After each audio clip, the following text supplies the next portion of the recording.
Mesdames, Messieurs, bonjour, bienvenue dans l'autre direct.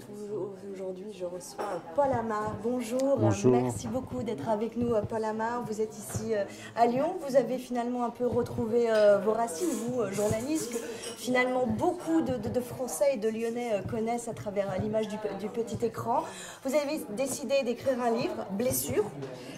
Un livre heureux, hein, on va en parler effectivement. Alors déjà, dès le départ, vous qui vous dites laïque, républicain, vous avez décidé de revêtir votre habit de juif finalement dans cet justement ouvrage. Non, mon habit reste républicain, laïque. Mon habit reste citoyen. Et mon habit reste journaliste. Et c'est précisément pour dénoncer le piège grossier dans lequel dans lequel les antisémites, oui, ou les racistes, comme on voudra, veulent faire tomber la communauté juive, c'est pour dénoncer ce piège-là que j'écris ce livre. Et je dis justement à ceux qui seraient tentés, à partir du moment où ils sont stigmatisés en tant que juifs, ou en tant que Français d'origine supposée juive, je leur dis ne tombez pas dans ce piège. Restez, pour ceux qui le sont évidemment, je ne me permettrai pas de parler au nom d'autres personnes. Pour ceux qui sont républicains, laïcs et humanistes, restez républicains, laïcs et humanistes, ne tombez pas dans ce piège grossier. C'est exactement ce que je dénonce. Le piège du communautarisme. Complètement, le piège du communautarisme, le piège ghetto, le piège repliement. C'est exactement le piège que tendent les racistes pour d'abord identifier des Français d'origine supposée juive, parce que quand Le Pen dit en 84 j'ai le droit de ne pas aimer Chagall, Mendès France et Simone Veil, que sait-il de ces personnalités? Est-ce qu'elles sont encore juives? Est-ce qu'elles sont religieuses? Est-ce qu'elles sont croyantes ou pratiquantes? Ont-elles épousé un homme ou une femme juive? Donc voilà, il ne sait rien, mais il décide, et Dieudonné fait exactement la même chose, il décide de les stigmatiser comme Français d'origine supposée juive. Moi je dis, nous sommes Français, l'origine supposée, elle nous appartient. Elle n'appartient pas à l'autre, surtout quand il voit dans cette origine quelque chose de différent et de condamnable. Au nom de quoi? Alors, dans cet ouvrage, vous parlez dès le départ de là où vous êtes né, de l'Algérie. L'Algérie, dont vous évoquez la fleur d'oranger, dont vous évoquez le soleil. Après, vous êtes venu ici, à Lyon, enfin à Villeurbanne, à Lyon. Vous connaissez bien ces lieux. Vous y revenez souvent à Lyon Oui, parce que j'ai encore de la famille à Lyon, j'ai des sœurs à Lyon. Et donc, je reviens de temps en temps, elles habitent Lyon. Et donc, de temps en temps, je reviens pour les embrasser et pour me souvenir de mes belles années villeurbanaises et lyonnaises. C'est des belles années pour vous? Oui, c'est des belles années. Alors, évidemment, vous évoquez rapidement, parce que ce n'est pas non plus trop le propos, après vous partez. Non, ce n'est pas le propos du livre, conditions modestes et tout. Si j'évoque ces belles années, c'est précisément parce qu'elles sont en rupture avec les années précédentes. Pour aller vite, enfance africaine, année de douleur, la guerre, l'antisémitisme, les attentats, moi-même je suis blessé, les insultes, et on quitte l'Algérie et on se retrouve à Lyon-Villeurbanne, et là, c'est une enfance européenne, pas seulement lyonnaise, pas seulement française, pas seulement villeurbanaise, mais européenne. Notre voisine, au 4e étage de la rue de Witzer, c'est une mama.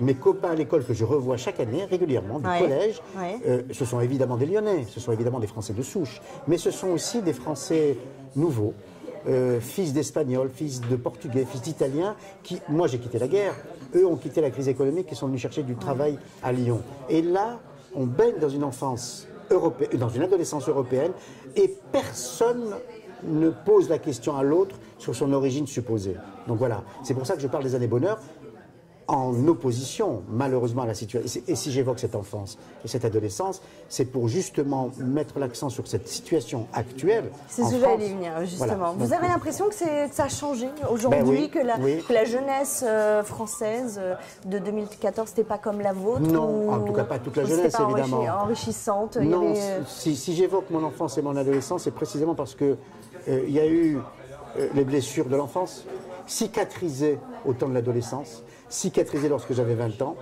La question identitaire ou communautaire ne se pose absolument pas.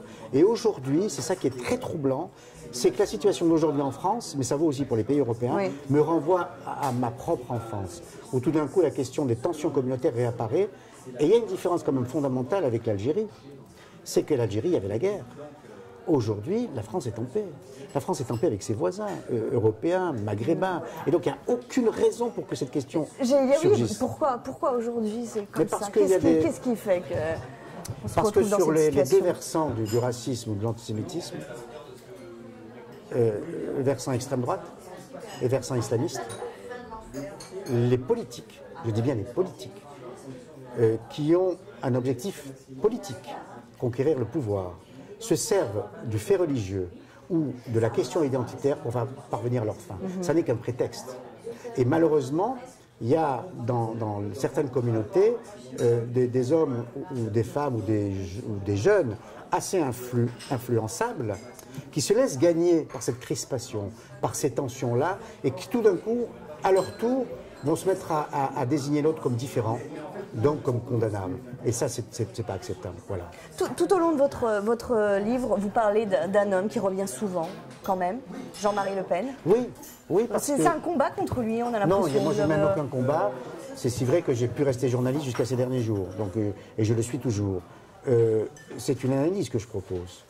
Oui, sa montée en puissance, on vous dit, mais pourquoi notamment le président de la République, lui-même à l'époque, François Mitterrand, qui est allé se plaindre, entre guillemets, à Michel Cotin en disant « Eh, dites donc, il y a Jean-Marie Le Pen qui m'a envoyé une lettre en me disant qu'il n'a pas assez de parole de temps d'antenne à France 2, comment ça se fait, etc. » Vous lui dites « Mais c'est la loi, c'est le temps de parole, il n'a fait que 3% depuis, mais qu'est-ce que vous voulez ?» Ça, vous l'expliquez bien dans votre ouvrage. D'abord, je vous remercie et je vous félicite, vous avez lu le livre. Voilà, et donc très attentivement et complètement. Oui, le trouble que j'évoque dans ce livre remonte à ces années-là. Vous n'étiez pas Début né. des années 80. Début des années Si, j'étais née. Début des années 80. Vous étiez toute jeune, mais voilà. j'étais née. Début des années 80, où là, dans l'exercice de mon métier, je suis confronté à ce problème. Dans l'exercice de mon métier. C'est pour ça que je suis troublé. C'est que Jean-Marie Le Pen surgit, apparaît, en fait réapparaît, c'est le nom de la quatrième, oui, et s'en prend à la communauté française d'origine supposée juive. Et dans ces meetings, il cite mon nom, comme il cite d'autres noms de journalistes. Le journal d'extrême droite Minute, qui est au fond très proche de Jean-Marie Le Pen, m'attaque nommément. Et donc moi je suis troublé parce que tout d'un coup, pour la première fois dans ma vie professionnelle, je suis confronté à un problème que je n'avais pas du tout imaginé. C'est que quand je me trouvais face à Mitterrand, face à Giscard, face à Chirac, face à Rocard, peu importe, ou face à Kissinger, ou face à Jimmy Carter aux États-Unis, quand j'étais correspondant, on n'évoquait que les questions politiques, sociales, économiques, internationales, mais jamais la question de l'identité. Oui, c'est ça, on ne pointait pas du doigt une personne. Pas du tout. Et donc, à partir de ce moment-là, j'ai ressenti ce fameux trouble que j'ai gardé pour moi quand même pendant des années. J'ai pu exercer mon métier, évidemment, tout en quand même m'interrogeant sur l'attitude de cet homme, aujourd'hui Dieudonné.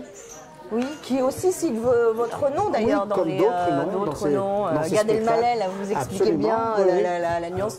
Gad Elmaleh, vous et le CRIF. Voilà.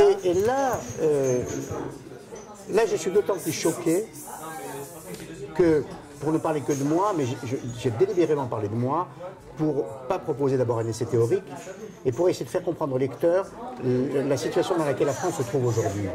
Là où je suis profondément choqué, c'est que moi, personnellement, dans l'exercice de mon métier, mais y compris dans ma vie, j'ai jamais pris la posture du juif, jamais. J'étais à Nancy au Salon du Livre il y a quelques jours, il y a de nombreuses personnes qui m'ont dit « mais on ne savait pas que vous étiez d'origine juive, on ne savait pas, voilà ». Et c'est la raison pour laquelle je suis choqué, n'ayant jamais pris la posture du juif, n'ayant jamais pris la posture d'un juif militant, ou religieusement, ou, entre guillemets, politiquement. Je n'accepte pas que l'autre, Le Pen ou Dieudonné, ou Soral ou Ramadan, me désigne comme juif. Je ne l'accepte pas, parce que je suis français, au même titre que Dieudonné ou Jean-Marie Le Pen. Moi, quand je m'adresse à eux, je ne dis pas le catholique, le chrétien, le musulman. Je dis tel ou tel homme.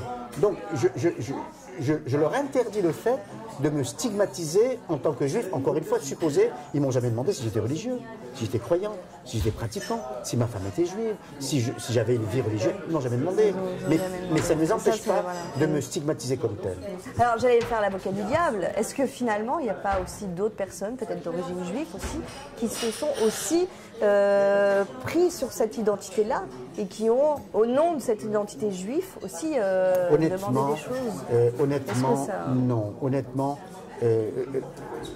la communauté française d'origine juive ou européenne, enfin les survivants qui sont restés, ou d'origine d'Afrique du Nord, honnêtement, si vous balayez les 50 dernières années, elle a été d'une discrétion exemplaire. Vous n'avez jamais vu des personnalités politique, par exemple, se positionner en tant que personnalité juive. Jamais. Vous n'avez jamais vu entre guillemets, c'est le reproche qu'on fait souvent, un lobby juif réclamer les choses. Et d'ailleurs, le voudrait-il qu'il ne serait même pas entendu? Aujourd'hui, la communauté française d'origine supposée juive, c'est 1% de la population. C'est 1%. C'est 600 000 personnes, d'ailleurs de moins en moins, parce qu'il y en a qui partent.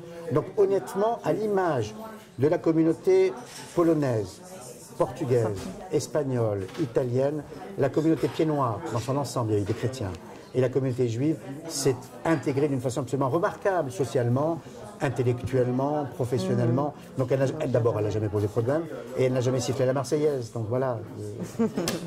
Une dernière question, plus politique, j'allais dire. À un moment donné, vous évoquiez, lorsque François Mitterrand, en 1988, décide de se représenter, il le fait dans un 20h, d'ailleurs, où il demande, là, vous expliquez assez étrangement, je fais ça en 5 minutes, alors que vous vouliez, bah si, quand même 12 minutes, vous avez quand même des choses à dire, même si vous dites non, je ne me représente pas, il y a quand même des choses à dire.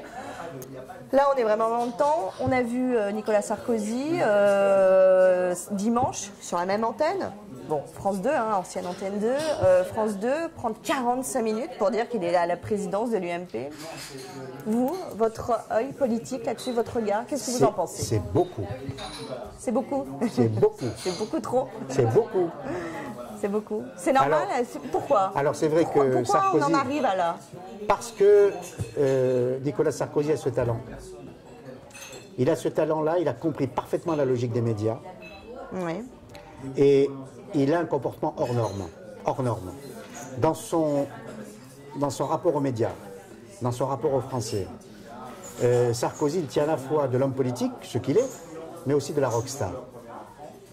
Et il sait créer un désir, il sait créer une attente, il théâtralise en quelque sorte son propre comportement.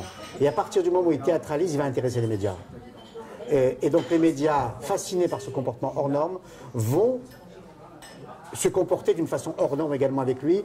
Autrement dit, ils vont donner peut-être 20 minutes à François Hollande, président. Ils vont peut-être donner 20 minutes à Jacques Chirac, à quiconque, à Alain Juppé, mais ils vont donner 45 à Sarkozy parce qu'ils estiment qu'il va faire le spectacle.